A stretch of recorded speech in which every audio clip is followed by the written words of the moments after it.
స్పెసిఫిక్గా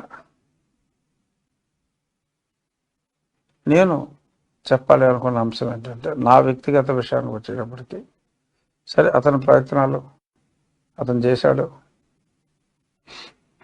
సరే నాకు సీట్ రాకుండా కూడా చాలా ప్రయత్నాలు చేశాడు. దానికి ఒకటే నిదర్శనం, నాకు ఎలా తెలుసో మీకు అనుమానం రావచ్చు. ఎందుకంటే సాక్షి పేపర్లో ముందే రాసేవాడు, రఘురామకృష్ణరాజుకి ఎంపీగా కానీ ఎమ్మెల్యేగా కానీ ఏ పార్టీ నుంచి కూడా సీట్ రాదని చెప్పి అతను రాసేవాడు. అది ఎంపీ సీట్ రాదని రాసేవాడు. అది భారతీయ జనతా పార్టీకి వెళ్తుంది, రాదని కూడా రాశాడు.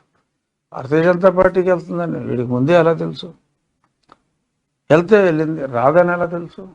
సో ఇవన్నీ చూస్తే ఆ వ్యక్తి మీద, ఆ వ్యక్తికి నేనంటే చాలా భయపడుతున్నాడన్న సంగతి అర్థమైంది. సరే సీట్ వచ్చింది కాబట్టి ఇంకేముందిలే అని అనుకున్నా. మరి అక్కడితోటి తగ్గలా.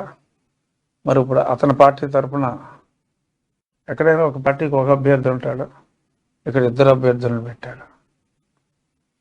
నీకేమైనా అర్థమైందా? ఇద్దరు అభ్యర్థులు ఎవరు? ఒక అతను అఫీషియల్గా పార్టీ అభ్యర్థి, ఇంకొక అతను నాకు ఒకప్పుడు మిత్రుడే, ఇప్పుడు పదవి వాడలేను నేను, శివరామరాజు గారిని. మరి ఈరోజు ఒక 20,000 మందికి భోజనం పెట్టారట, ఆటోల్లో తరలించి. మరి భారీ ఎత్తున నామినేషన్ కూడా వేశారని చెప్పి తెలిసింది. చాలా ఖర్చు పెట్టి. ఓకే, కానీ తెలుగుదేశం పార్టీ ముసుగులో యువజన శ్రామిక రైతు కాంగ్రెస్ పార్టీ అభ్యర్థిగా ఇండిపెండెంట్గా మరి ఆయన పోటీ చేసినట్టుగా క్లియర్ కట్ సమాచారం. మరి రేపు ఒకవేళ పాపం జగన్మోహన్ రెడ్డి నిజంగా నమ్ముతున్నాడా లేకపోతే జనాలు మోసం చేస్తున్నాడో తెలియదు, కానీ ఒకవేళ అతను మళ్ళీ ముఖ్యమంత్రి అయితే, కోర్స్ వారికి చెప్పింది అది కాదు, నేను ముఖ్యమంత్రి అవుతున్నా, అయిన తర్వాత మిమ్మల్ని చక్కటి స్థానం కల్పిస్తామని వారు మాటిచ్చారట. సో ఇప్పుడు ఎలక్షన్ జగన్ కావాలా పోవాలా అనే దాని మీద జరుగుతుంది. జగన్ కావాలా, జగన్ పోవాలా. So pro Jagan, anti Jagan ఫోర్సెస్కి key representative Chandrababu Naidu garu. Pro జగన్కి okay Jaganmohan Reddy representative. So జగనే కావాలి అనుకున్న వాళ్ళు మామూలుగా అన్ని నియోజకవర్గాల్లో అయితే ఫ్యాన్కి ఓటేయాలి. జగన్ పోవాలి అనుకున్న వాళ్ళు ఎక్కువ స్థానాల్లో తెలుగుదేశం పోటీ చేస్తుంది, కొంచెం తక్కువ స్థానాల్లో జనసేన, ఇంకొంచెం తక్కువ స్థానాల్లో భాజపా చేస్తున్నారు. సో కూటమి నాయకుడిగా చంద్రబాబు నాయుడు గారు అని మనం అనుకుంటే, చంద్రబాబు నాయుడు గారి కూటమికి జగన్మోహన్ రెడ్డి ఈడొద్దురా బాబు మనకు అనుకున్న వాళ్ళు ఇటే ఓటేయాలి. సో దయచేసి ఇలాగా మరి ఇంకెక్కడైనా కూడా ఉన్నారేమో తెలుగుదేశం ముసుగులో జగన్మోహన్ రెడ్డి దగ్గర మాట తీసుకుని ఆ ప్రభుత్వం వస్తే అక్కడ మంచి పదవుల కోసం అటువంటి నియోజకవర్గాల్లో ఉన్నవారికి నా విజ్ఞప్తి, నాట్ స్పెసిఫిక్ టు ఉండి,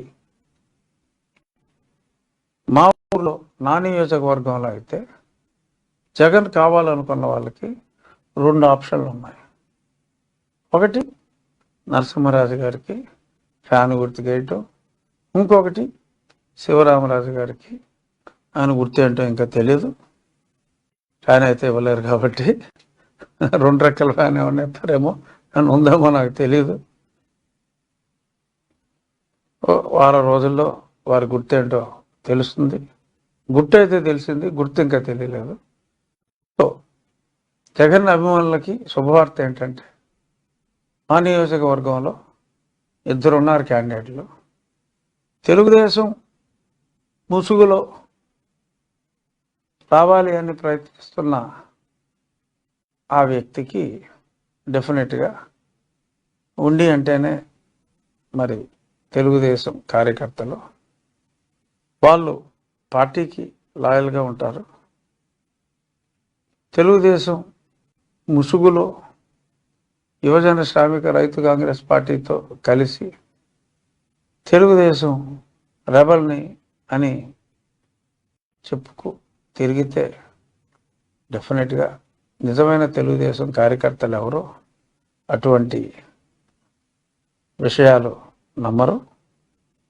డెఫినెట్గా ఇవాళ ఒక 20,000 మందికి ఇచ్చిన చక్కటి విందు తప్పకుండా 6 గంటల భోజనానికి రమ్మంటే ఎవరి మటుకు కాదంటారు.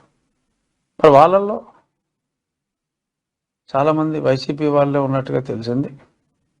సో వైసీపీ వాళ్ళు భోంచేసిన వాళ్ళు వైసీపీకి కానీ శివరామరాజు కానీ వేసుకోండి, తప్పులేదు. మరి తెలుగుదేశం వాళ్ళు ఎవరైనా ఈయన రమ్మంటే తెలుగుదేశం వాళ్ళే పిలిచారని అనుకుంటే మంచిది. మన గుర్తు సైకిల్ కాబట్టి మీ గుర్తు ఏదైతే మీ ఒరిజినల్ గుర్తు, మీ ఒరిజినల్ అభ్యర్థి ఎవరైతే, అంటే ఊళ్ళో అయితే నేను, అంటే వేరే ఊర్లో ఇలాంటి శివరామరాజులు ఉండొచ్చు, టీడీపీ ముసుగులో వైసీపీ తరఫున పోటీ చేస్తూ. మరి అటువంటి జాగ్రత్తలు మీ నియోజకవర్గాల్లో కూడా తీసుకోండి. మా వరకు అయితే వైసీపీ నాయకులకి, వైసీపీ అభిమానులకి బంపర్ ఛాన్స్, ఇద్దరు కోటేసుకునే అవకాశం ఉంది. యాంటీ జగన్ అయితే ఉండి నియోజకవర్గం వరకు ఒకే ఒక్కడు ఉన్నాడు, నేను. ఎందుకంటే ఇంకెవరు కూడా ఇక్కడ పోటీలో లేరు. వైసీపీ తరపున ఇద్దరు. అఫ్కోర్స్ కాంగ్రెస్ పార్టీ ఉంది, బట్ అది ప్రస్తుతానికి, భవిష్యత్తులో ఎలా ఉంటుందో కానీ ప్రస్తుతానికి ఇన్సిగ్నిఫికెంట్. కాబట్టి పోటీ వైఎస్ఆర్సీపీకి సంబంధించిన ఇద్దరు అభ్యర్థులు. వైఎస్ఆర్సీపీ ఓట్లు బహుశా వాళ్ళిద్దరికి సమానంగా పడతామో నాకు తెలియదు. తెలుగుదేశం ఓట్లు మటుకు తెలుగుదేశం పార్టీకే, జనసేన ఓట్లు తెలుగుదేశం పార్టీకే, భారతీయ జనతా పార్టీ ఓట్లు తెలుగుదేశం పార్టీకే, ఏ పార్టీకి సంబంధించని యాంటీ జగన్ ఓట్లు కూడా తెలుగుదేశం పార్టీకే వస్తాయి అన్నది నా నమ్మకం. నా నమ్మకం నిజమవుతుందన్న విశ్వాసం నాకు పరిపూర్ణంగా ఉంది.